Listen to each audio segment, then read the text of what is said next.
ఇండస్ట్రీలో percentage fight peaks కు చేరింది. రెంటల్ విధానానికి స్వస్తి పలికి పర్సంటేజ్ షేరింగ్ తీసుకురావాలని ఎగ్జిబిటర్స్ డిమాండ్ చేయడం, సింగిల్ స్క్రీన్ మనుగడ కోసం ఫైట్ చేస్తూ ఉన్నామనడం పై నిర్మాతలు భగ్గుమన్నారు. అయితే బ్లాక్ మెయిలింగ్ కు దిగితే బాగోదంటూనే ఎగ్జిబిటర్ల డిమాండ్లకు పాయింట్ టు పాయింట్ కౌంటర్ ఇచ్చారు. ఇక ఇరు వర్గాల వరుస మీటింగ్లతో తెర వెనుక రాజకీయం నడుస్తోందా, రెండు పెద్ద సంస్థల మధ్య ఆధిపత్య పోరు షురు అయిందా అనే డౌట్స్ వినిపిస్తున్నాయి ఇప్పుడు. అంతేకాదు, ఇన్నాళ్లుగా లేని సింగిల్ స్క్రీన్స్ పర్సంటేజ్ వివాదం ఇప్పుడే ఎందుకు అన్న దానిపైన కూడా ఆసక్తికర చర్చ నడుస్తోంది.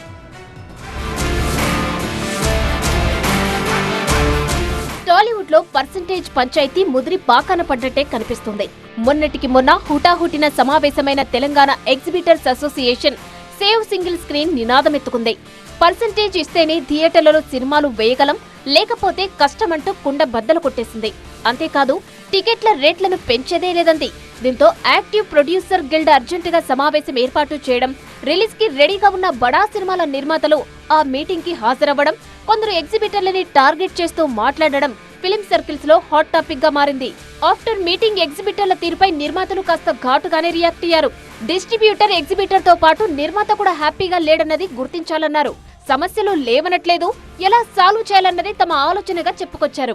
శుక్రవారం 3 డిపార్ట్మెంట్లు కలిసి మాట్లాడుకోవలసిన అంశాలను హడావిడిగా ప్రెస్ ముందు పెట్టడమేంటని ప్రశ్నించారు. వాళ్ల సినిమాలు రిలీజ్ కి లేనప్పుడే పర్సంటేజ్ గోల ఏంటంటూ ఇండైరెక్టర్ గా ఎస్వీసీ డిస్ట్రిబ్యూటర్లకు చురకలంటించారు. దీన్ని ఏంటంటే వాళ్ళే డెసిషన్ పాస్ చేసేసుకోవటం, ఇది చేసేసుకోవటం, నెలాఖరి నుంచి ఇది అవ్వదు కుదరదంటాం, అక్కడ వెళ్ళి అవతల దాంట్లో కూడా యాక్టివేట్ చేసుకోవడం, పక్క రాష్ట్రంలో కూడా ఇక్కడ అర్జెంటుగా పుష్ చేసేస్తే అక్కడ కూడా గోల గలాటా చేసేయటం. ఏంటి సార్ ఇంత అవసరం అండి? ఇంత క్యాలిక్యులేటివ్గా అవసరమా? 15వ తారీఖు మీటింగ్ ఉంది, లేదంటే అందరం మాట్లాడుకుంటాం. మీకేం కావాలో అది ఒకటేనా? మాకేం కావాలో ఆలోచించరా? ఇది లాంగ్ పెండింగ్గా వాళ్ళు కన్వీనియంట్గా ఎక్కడ పాపప్ చేయాలి అలా జరుగుతూనే ఉందండి. మేము గత 8 నెలల నుంచి చూస్తున్నాం కదా, హరిహర వేమల నుంచి. దీని వెనమాల కనిపించని 3వ సింహం కూడా ఉంది. అక్కడ ఆంధ్రాలో ఏదో చేసేయాలి, మా థియేటర్లు బ్రహ్మాండంగా, ఇలాంటివి చాలా ఉన్నాయండి. మీకు తెలియదే ఉంది. ఎకో సిస్టమ్ లో ఒకరు బాగోకపోతే అందరికీ ఇబ్బందులు తప్పవన్నారు మరో నిర్మాత నాగవంశీ.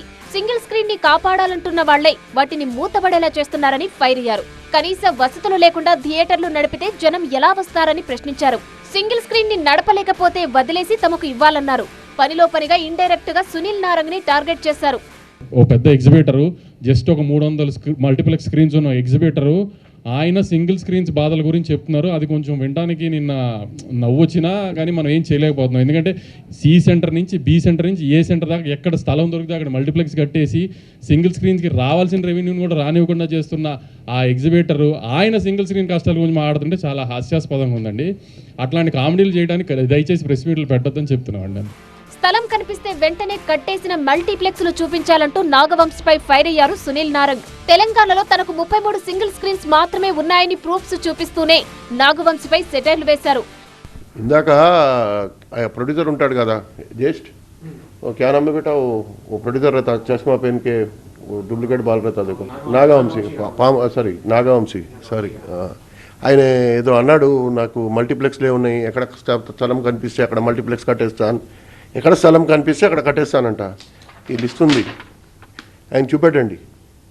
33 థియేటర్స్ ఉన్నాయి మేము కట్టింది, సింగిల్ థియేటర్స్. ఇంకా 5 థియేటర్స్ కడుతున్నాం సింగిల్. ప్లస్ సింగిల్ థియేటర్స్ ఒక 15 బుకింగ్ చేస్తాను నేను. మల్టీప్లెక్స్లు ఏదైనా బాగున్నాయా? అది కూడా ఏం బాగలేవు. పర్సంటేజ్ ఉండినా అది ఏం గొప్పగా లేవు, ఏదో బ్రేక్ ఈవెన్కి వస్తాయి అంతే. ఈ సింగిల్ థియేటర్స్ కొంచెం పర్సంటేజ్ ఇస్తే కొంచెం బ్రతుకుతాయి అని రిక్వెస్ట్ చేస్తున్నాం. ఇక మార్కెట్ లో వరుసబెట్టి బడా సినిమాలు నిర్మిస్తోంది మైత్రి మూవీస్. పెద్ది, ఫౌజీ, డ్రాగన్ సహా మరెన్నో బడా సినిమాలను లైన్ లో పెట్టింది. అటు ఎస్వీసీ నిర్మాణంలోనూ రౌడీ జనార్దన, అక్షయ్ కుమార్, సల్మాన్ ఖాన్ సినిమాలతో పాటు దేవిశ్రీ ఎల్లమ్మ సైతం సెట్స్ మీద ఉంది. దీంతో ఈ 2 బడా సంస్థల మధ్య ఆధిపత్య పోరు నడుస్తోందన్న టాక్ ఇండస్ట్రీ సర్కిల్లో ఎప్పటి నుంచో నడుస్తోంది.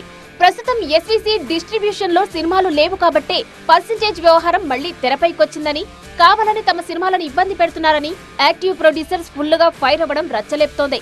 సింగిల్ స్క్రీన్లను సేవ్ చేయాలన్న ఆలోచన తమకు ఉందన్నారు మైత్రి మూవీస్ రవి.